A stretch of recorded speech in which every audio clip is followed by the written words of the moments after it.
On Friday, November 17th, 2023, at approximately midday Pacific time, the board of directors of OpenAI sent a message to Sam Altman asking him to join a video call.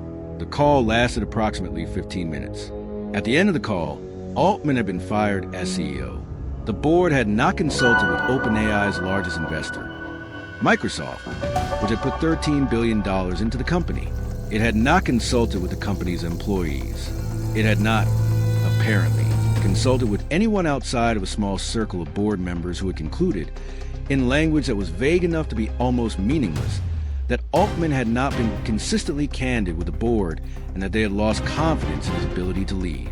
The statement the board released was 4 sentences long. It explained nothing. The most consequential corporate firing in the history of artificial intelligence had been executed in 15 minutes, announced in 4 sentences, and communicated to the rest of the world before most of the people who worked at OpenAI knew it had happened.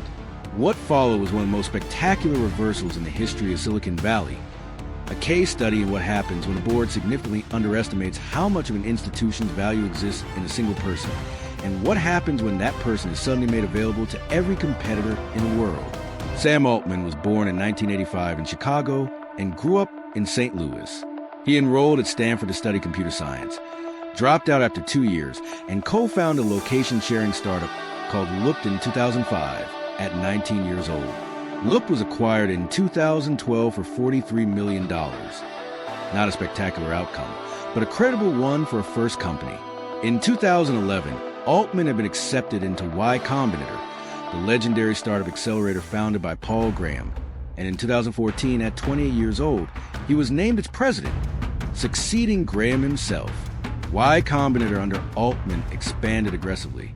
He broadened the scope of companies it would fund, expanded the batch sizes, launched a YC fellowship for pre-seed companies, and raised the profile of the organization as both a financier and a thought leader in the startup world. By the time he left to focus on OpenAI full-time in 2019, he had helped shape the trajectory of thousands of companies. He was, by any reasonable measure, one of the most influential figures in technology entrepreneurship of his generation. OpenAI had been founded in 2015 as a nonprofit dedicated to ensuring that artificial general intelligence, AI capable of performing any intellectual task that a human can perform, would be developed safely and for the benefit of humanity, rather than for the profit of any single company. Its founding donors included Elon Musk, Peter Thiel, Reid Hoffman, and others. Altman became its CEO in 2019. In that same year, OpenAI created a capped profit subsidiary to allow it to raise venture capital while technically maintaining its nonprofit mission. Microsoft's investment followed. And then in November of 2022, OpenAI released ChatGPT to the public. Within 5 days, it had 1 million users. Within 2 months, it had 100 million. It was the fastest adoption of any consumer technology in history. The AI race that every technology company had been preparing for had, quite suddenly, begun in public, in real time, and OpenAI was leading it. Sam Altman became the public face of that moment, testified before Congress, appearing on magazine covers, giving speeches that were parsed by governments and corporations around the world for signals about where the technology was going and what it might mean. The board that fired him in November 2023 consisted of 6 people, 4 of whom voted to remove him. The 4 included Ilya Sutskever, OpenAI's chief scientist and co-founder, Helen Toner, a researcher from Georgetown Center for Security and Emerging Technology, Tasha McCauley, a robotics entrepreneur, and Adam D'Angelo, the CEO of Quora. The 2 board members who did not vote to remove him were Greg Brockman, OpenAI's president and co-founder, and Sam Altman himself. The stated reason for the firing, that Altman had not been consistently candid, was not accompanied by any specific allegation of fraud, financial misconduct, or legal violation. It appeared to most observers to reflect a philosophical disagreement between board members who prioritize safety and those who prioritize deployment speed, with Altman representing the deployment camp and at least some of the board representing the safety camp. What the board had not calculated was a reaction. Greg Brockman resigned from the board within hours of the firing, in solidarity with Altman. By Saturday evening, More than 500 of OpenAI's approximately 770 employees had signed an open letter demanding the board resign and threatening to leave from Microsoft if Altman was not reinstated. By Sunday morning, the number had grown to approximately 700, representing 90% of the company. Among the signatories was Ilya Sutskever, one of the 4 board members who had voted to fire Altman, who issued a public statement saying he regretted his role in the decision.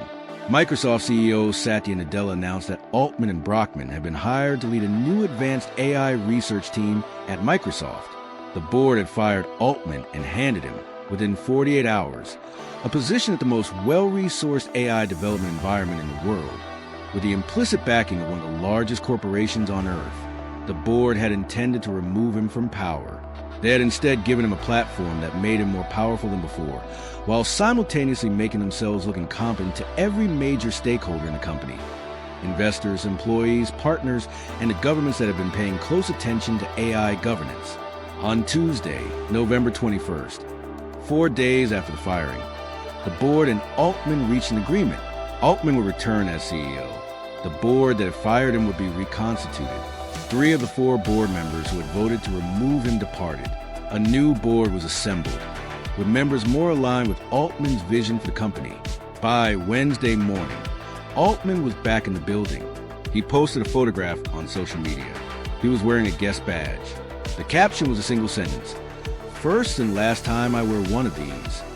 The coup had lasted 5 days. The board that executed it had destroyed itself. The CEO it had fired had returned with significantly more leverage, significantly more goodwill from employees and investors, and significantly more public visibility than he had possessed before the firing. The episode had also accelerated a dynamic that will likely define the next decade of AI development: the concentration of power in the hands of a small number of companies, OpenAI, Microsoft, Google, Anthropic, that have the capital and the talent to compete at the frontier.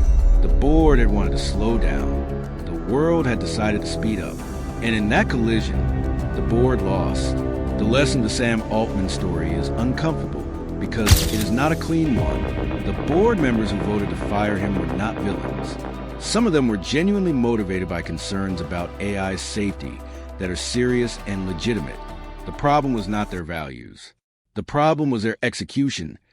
They moved without allies, without transparency, without a credible alternative, and without a realistic assessment of what the company would look like without the person they were removing. In any institution where one person represents a disproportionate share of the value, the relationships, the vision, the public trust, removing that person without a plan is not governance. It is demolition. The board demolished itself. Sam Altman walked back into the front door, wearing a guest badge and smiling. Subscribe to The Reckoning. Every Tuesday, the true story behind the most consequential decisions in modern business. The ones the press summarized in a headline and moved on from. We go deeper. Subscribe, hit the bell,